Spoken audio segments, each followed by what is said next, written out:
So what is neurodivergent and why is everybody talking about it and everybody identifying with being neurodivergent? Originally, this was a clinical term used for people who had ADHD, autism, or dyslexia. But now this is being used as a much broader label and it's trending for anyone who doesn't have a normal type of brain or normal brain functioning, including anxiety, depression, ADHD, etc., etc. Even little personality quirks will lead people to call themselves neurodivergent because they feel like they stand out and they're just a little weird compared to others. And on TikTok, it has exploded with influencers self-diagnosing themselves, self-diagnosing their viewers, and promoting it as an actual identity. TikTok has made this a viral thing. It's a trending thing where you'll see videos titled Neurodivergent Check, which encourages people to relate to these super vague symptoms of this brain neurodivergence situation. And then there's viral posts that are romanticizing ADHD and autism and depression as personality traits. And now it seems like there's this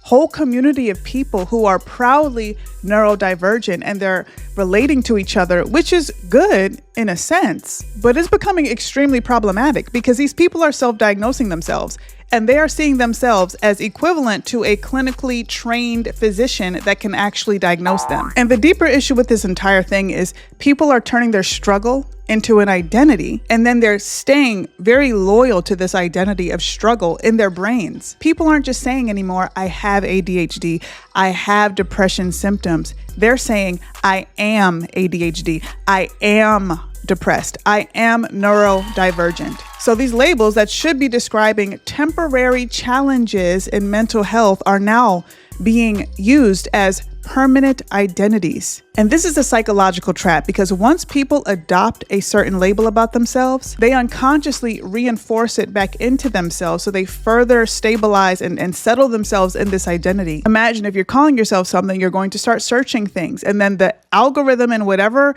app you're using is going to pick up on this language and it's going to continue to feed you things. And now it's reinforcing this identity to you, this struggle identity, this mentally ill identity, this unsound mind identity to you over and over and over again. So now whenever you open your phone, all you see is neurodivergent struggle. These labels become self-fulfilling prophecies for people and they're not really seeing it. Again, it's an unconscious thing that's happening, but it's happening and it's trending and it's going viral. Proverbs 23:7 tells us, as a man thinks, so is he. As we think something and we feel it in our heart that we are this thing, we become this thing. It doesn't matter what it is. We become that. Constantly speaking a diagnosis over yourself actually gives a diagnosis power, actually cripples you under this label of mental illness.